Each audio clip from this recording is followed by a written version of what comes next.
હજી પોસ્ટ વેડિંગના આઘાતમાંથી તમે બહાર નહીં આવ્યા હોય ત્યાં મેં બીજો હુમલો કરી દીધો. આ હુમલો કરવાનો મારો કોઈ પ્લાન નહોતો, પણ અચાનક બની ગયો. તમારા નસીબમાં એટલું મને સહન કરવાનું લખ્યું હોય છે તો કરો સહન. નસીબની વાત કરું તો વિડીયોમાં આગળ ઉપર જે લોકોને તમે જોઈશો ને એ બધાય કરતાં તમારા નસીબ તો ઘણાય સારા કહેવાય. કેમ કે તમારી પાસે તમારું ઘર છે, મમ્મી પપ્પા છે, ભાઈ બહેન છે, ભાઈબંધ બેનપણી છે. પણ આ લોકો પાસે કાંઈક ખૂટે છે. કાંઈક નહીં, ઘણું બધું ખૂટે છે. હવે આવું મેઇન મુદ્દા ઉપર. આ વિડીયો શેના ઉપર છે, શું કામ બનાવ્યો છે, કોની માટે બનાવ્યો છે એ થોડીક વાત કરી લઉં.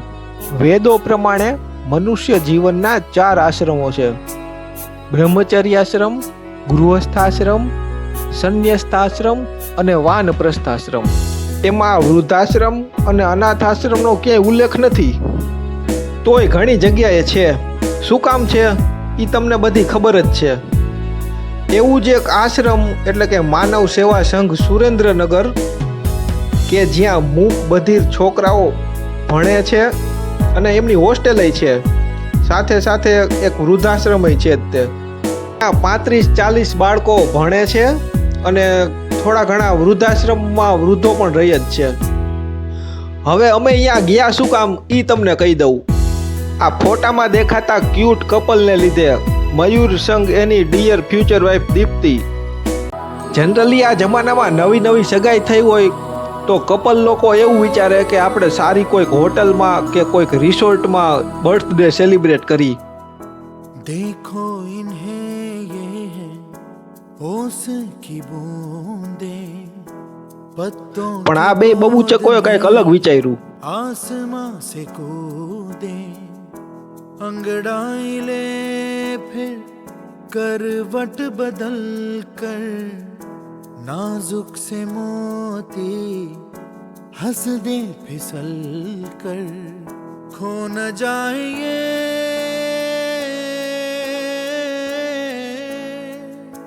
तारे जमीन पर. એમણે એમના બર્થડેનું સેલિબ્રેશન, જેમને ખરેખર જિંદગીમાં સેલિબ્રેશન કરવાની જરૂર છે, એમના ભેગું બનાવ્યો. ઓલું ભાઈબંધ દોસ્તારો હારે બર્થડે બનાવો તો કેટલા 4 વધીને 5-10 જણા રાજી થાય લ્યો ને. પણ આમણે એકારે 40-50 નહીં પણ 100 લોકોને રાજી કર્યા.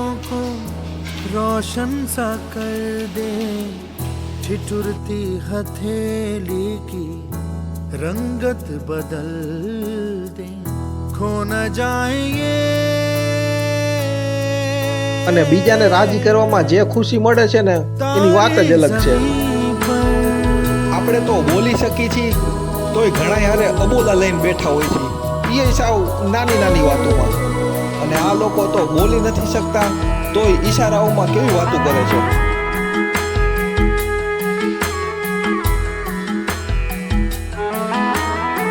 ખરેખર આ જમાનામાં આવા વિચાર બહુ ઓછા લોકોને આવે. ધૈન છે એમની જનતાને.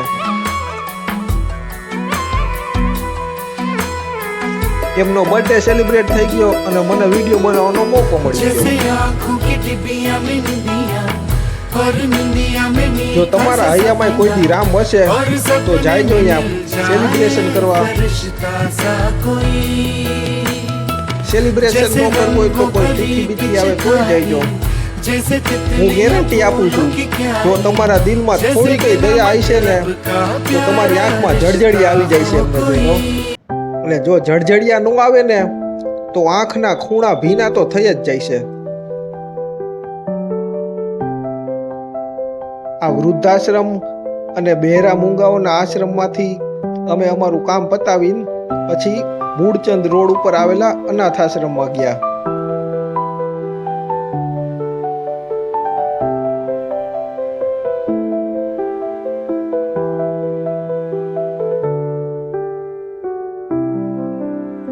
ત્યાં 30-40 ફૂલ જેવા બાળકો છે.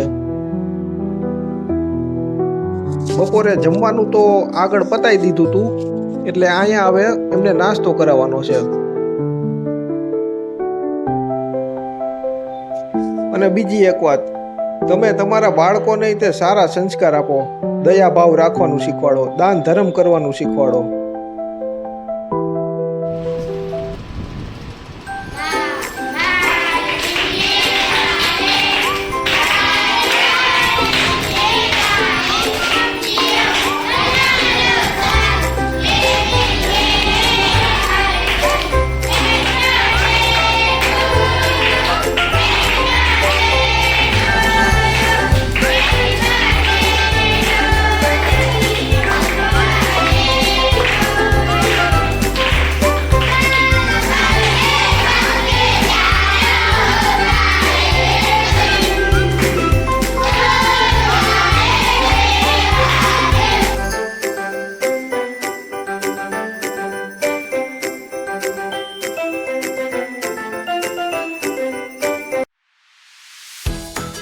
આગળ મેં કીધું જ તું ને કે આપણું જીવન તો ઘણું સારું છે.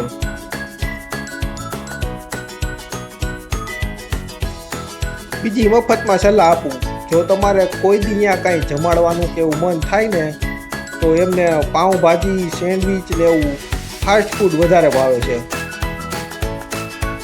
એવું કંઈક પ્લાન કરજો અને મારો કોન્ટેક્ટ કંઈ કરજો, હું તે થોડુંક કોન્ટ્રીબ્યુશન કરી દઈશ.